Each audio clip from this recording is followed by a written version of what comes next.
नमस्कार दोस्तों, मैं हूं सीमा बुरा। दोस्तों, आज हम आपको yoga for weight loss day 7 में हिप्स और थाई में बढ़ा हुआ फैट और बेली फैट की समस्या को दूर करने वाले कुछ लाभकारी अभ्यास बताएंगे। इन अभ्यासों को आप 15 से 20 मिनट नियमित प्रैक्टिस कीजिए। सबसे पहला अभ्यास हम करेंगे टाइगर पोज, जिसे व्याघ्रासना भी कहा जाता है। यह अभ्यास हमारे कमर के आसपास और हिप्स में और थाई में बढ़ा हुआ फैट को दूर करने वाला बहुत ही अच्छा और सरल अभ्यास है। सबसे पहले आपने ऐसे ही वज्रासना की पोजीशन पर ऐसे ही बैठ जाते हैं। अपने दोनों हाथों को जमीन पर ऐसे रखते हुए ऐसे टेबल टॉप की स्थिति पर आते हैं और फिर इसके बाद अपने राइट पैर को ऐसे बिल्कुल सीधा करते हैं। आपका पैर बिल्कुल सीधा, पंजा ऐसे तना हुआ हो और श्वास अंदर भरते हुए ऐसे अपने शरीर को पीछे की तरफ स्ट्रेच करते हैं और ऐसे अपने पंजे को अपने सिर पर लगाने की कोशिश कीजिए। 10 सेकंड ऐसे ही होल्ड करके रखते हैं और श्वास छोड़ते हुए ऐसे अपने घुटने को ऐसे अपने नाक पर लगाने का प्रयत्न करें।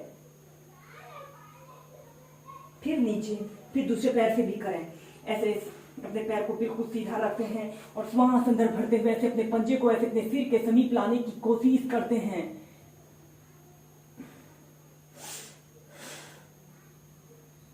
श्वास छोड़ते हुए ऐसे अपने घुटने को नाक पर लगाने की कोशिश करते हैं।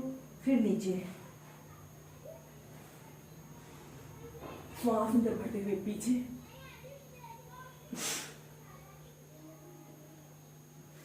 ऐसे ही इस अभ्यास को लेफ्ट राइट पैर से 10 से 15 बार श्वास प्रश्वास के साथ प्रैक्टिस करें।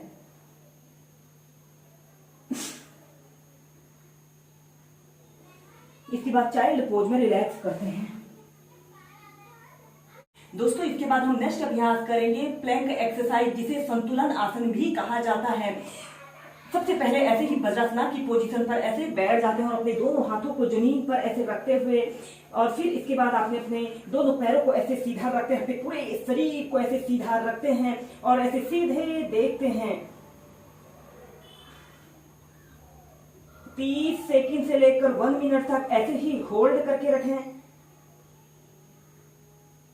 और फिर इसके बाद आपने ऐसे अपने शरीर का समस्त भार अपनी हथेली पर और अपने पंजे पर ऐसे रखते हैं और साइड प्लैंक की पोजीशन पर आते हैं। ऐसे अपने बाजू को ऐसे अपने कान के पास सटाते हुए कुछ देर ऐसे ही होल्ड करके रखते हैं। दोस्तों, यह अभ्यास दिखने में बहुत आसान है, लेकिन अगर आप इसे होल्ड करके प्रैक्टिस करते हैं तो यह एक चैलेंजिंग अभ्यास है। फिर ऐसे साइड ऐसे प्लैंक पोजीशन पर आते हैं और फिर दूसरी साइड से भी प्रैक्टिस करें। ऐसे अपने बाजू को ऐसे कान के पास सटाते हुए ऐसे अपने शरीर को ऐसे आगे की तरफ स्ट्रेच करें।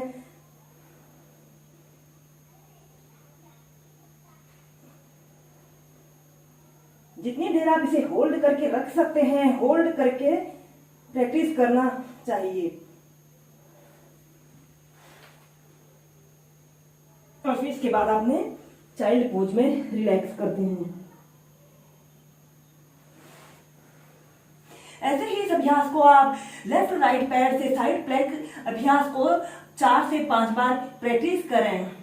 दोस्तों, योगा फॉर वेट लॉस में अब हम हलासना, सर्वांग आसन और ऊर्ध्व पद्मासना को एक साथ प्रैक्टिस करेंगे। दोस्तों, अगर आप इस अभ्यास को नियमित 5 से 10 मिनट ऐसे ही कॉम्बिनेशन के साथ और होल्ड करके प्रैक्टिस करते हैं तो ये हमारे शरीर की ऑलराउंड फिटनेस के लिए एक बहुत अच्छा अभ्यास है। दोस्तों, इस अभ्यास को करने के लिए सबसे पहले आपको पद्मासना को अच्छी तरह से आना चाहिए और इसके अलावा आपको शोल्डर स्टैंड में भी अच्छी तरह से बैलेंस बनाना आना चाहिए, तभी आप इस अभ्यास को प्रैक्टिस करें। सबसे पहले आपने ऐसे पीठ के बल सीधे लेट जाते हैं और अपने दोनों हाथों को ऐसे अपने थाइस के पास ऐसे रख लेते हैं। श्वास अंदर भरते हुए ऐसे अपने दोनों पैरों को ऐसे 90 डिग्री के एंगल में उठाते हैं। आपके पैर बिल्कुल सीधे और पंजे ऐसे ऊपर की तरफ तने हुए हों और इसके बाद आपने अपने शरीर का समस्त भार अपने कंधों पर ऐसे रखते हुए ऐसे शोल्डर स्टैंड की पोजीशन पर आते हैं।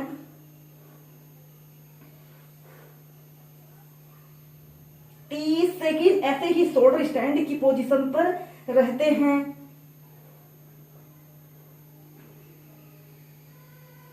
और फिर धीरे धीरे ऐसे अपने पैरों को पीछे ले जाते हुए ऐसे हलासना की पोजीशन पर आइए। ऐसे आपके पंजे जमीन को स्पर्श कर रहे हों और आपके दोनों घुटने बिल्कुल सीधे रहें। अपने दोनों हाथों को ऐसे इंटरलॉक कर लेते हैं और एक आरामदायक अवधि के लिए 2 मिनट तक ऐसे ही होल्ड करके रखें। और इसके बाद अपने दोनों हाथों को ऐसे कमर के पास ऐसे रखते हुए अपने शरीर का समस्त भार अपने अपने कंधों पर ऐसे रख लेते हैं और ऐसे शोल्डर स्टैंड की पोजीशन पर आते हैं। आपके पैर बिल्कुल सीधे, पंजे ऐसे ऊपर की तरफ दबे हुए हों।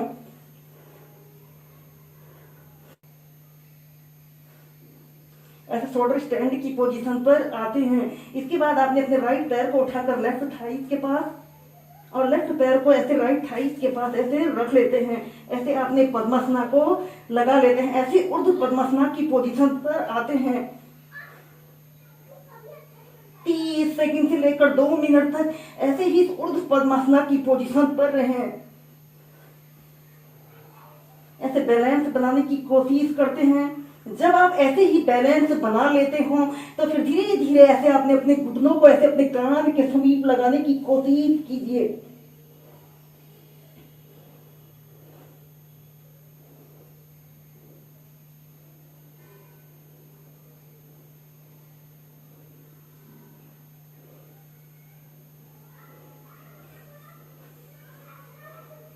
और फिर अपने पद्मासना को खोल लेते हैं। शोल्डर स्टैंड की पोजीशन पर आते हैं और फिर धीरे धीरे हलासना और फिर प्राइमरी स्टेज में आ जाते हैं। ऐसे ही इस अभ्यास को स्टार्टिंग में आप 2 मिनट होल्ड करके प्रैक्टिस करें। फिर इसका अभ्यास क्रम बढ़ाकर जितनी देर आप इसे होल्ड करके रख सकते हैं होल्ड करके प्रैक्टिस करें। इसके बाद हम इसी में नेक्स्ट अभ्यास करेंगे। हलासना और पश्चिमोत्तानासना को एक साथ प्रैक्टिस करेंगे। सबसे पहले आपने ऐसे ही पीठ के बल सीधे लेट जाते हैं और इसके बाद आपने श्वास अंदर भरते हुए ऐसे सबसे पहले आपने ऐसे हलासना की पोजीशन पर आना है। आपके पैर बिल्कुल सीधे, पंजे जमीन को स्पर्श कर रहे हो और श्वास छोड़ते हुए ऐसे पश्चिमोत्तानासना की पोजीशन पर आइए। श्वास अंदर भरते हुए पीछे और श्वास छोड़ते हुए पश्चिमोत्तानासना। ऐसे ही इसे आप लंबे गहरे श्वास प्रश्वास के साथ नियमित 2 मिनट से लेकर 5 मिनट तक पहले आप मध्यम गति के साथ प्रैक्टिस करेंगे। फिर आप इसे तीव्रता से प्रैक्टिस करें।